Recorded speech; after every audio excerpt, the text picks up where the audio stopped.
Ajans Britanya her hafta olduğu gibi bu hafta da Londra sokaklarında altın dağıtmaya devam etti. Burak Gülşen ilginç sorularını vatandaşa yöneltti. Cevapları bilenlerse anında altınlarını kazandı.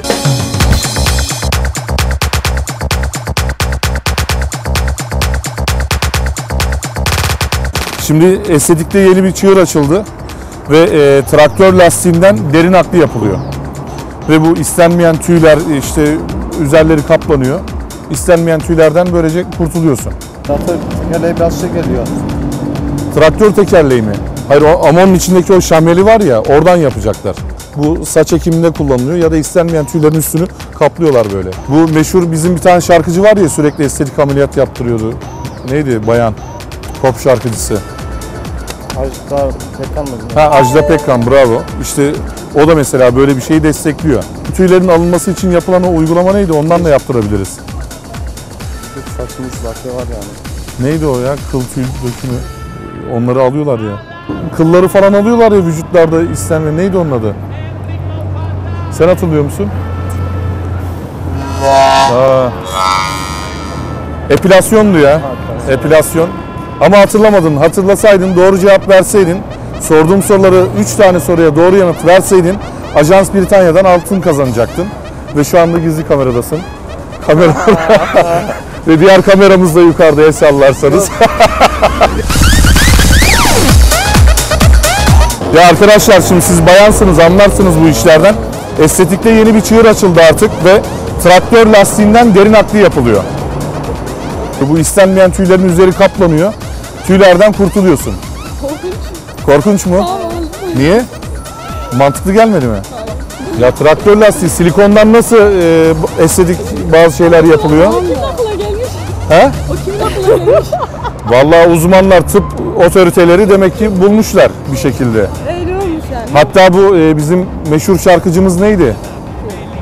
Estetik ameliyat yaptırıyor sürekli. Estetik ameliyat yaptırıyor sürekli. Yani 18 yaşındayken de aynıydı. Şu anki yaşında da aynı. Yani hiçbir fark yok. Ajda Pekkan. Ajda Pekkan işte. O bile buna destek veriyor. Siz destek vermiyorsunuz herhalde. Yok. Hayır. O hatta istenmeyen tüyler neydi? Onları alma operasyonu neydi onun adı? Bayanlar yaptırıyor. Epilasyon işte. O muhabbetten dolayı söylüyorum ben size. Yani tüm vücudunu traktör lastiğiyle kaplıyorsun. Olmaz mı? Hatta rengini de böyle esmer gösterir. Neydi o? Gidiyorsun ya, makineye giriyorsun. Tamam. Ama 3 tane soru sordum. Bir tanesini de doğru bilseydiniz ben size altın verecektim. Şu an Ajans Britanya ekranlarındasınız, gizli kameradasınız. Lütfen el sallayın. Diğer kameramıza da el sallar mısınız lütfen? Bak yukarıda ışığı yanıyor.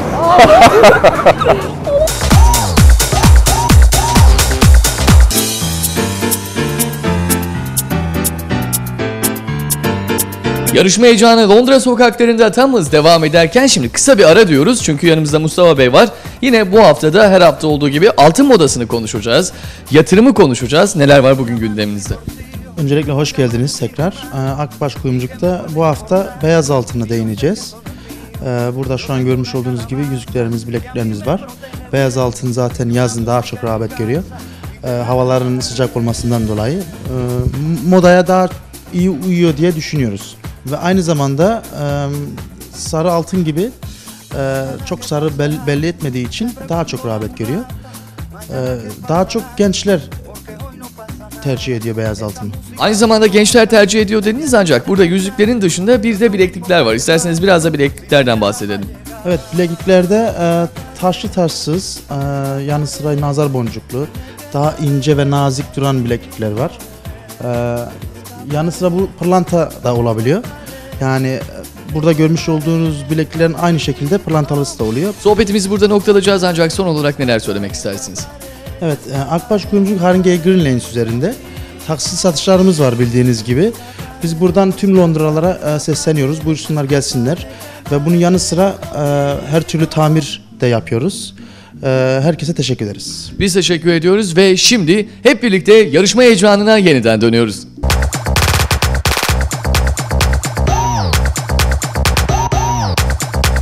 Şimdi estetikte yeni bir çığır açıldı ve traktör lastiğinden derin aklı yapılıyor. lastiğinden derin nakliye. Evet, deri nakliye. Enteresan değil mi? Enteresan mı?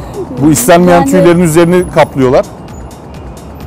Ciddi Ya, değil. kesinlikle yani bu biliyorsunuz silikondan da estetik cerrahide uygulanıyor bunlar. Şimdi traktör lastiği uygulanacak ve hatta ilerleyen zamanlarda kamyon ve buldozer lastikleri de devreye girecek. İstenmeyen tüylerin üstü bu lastiklerle kapanıyor. Ve hatta bizim meşhur şarkıcımız vardı, megastarımız Bayan.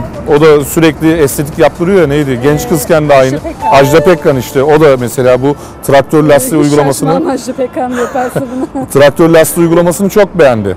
Ve hatta bu Güzellik olunca, o istenmeyen tüylerin alımına ne deniliyordu? lazer, Yok, lazerle neyi? epilasyon. Epilasyon işte. Onda bayağı işe yarıyor. Ve bu bronzlaşmak için neydi? Bir makine var ya. Solar. Solaryum işte mesela, ona da gerek kalmıyor. Bu lastiği direkt vücudunuza adapte edince isterseniz esmer de oluyorsunuz. Baştan yaratıyor yani. Evet.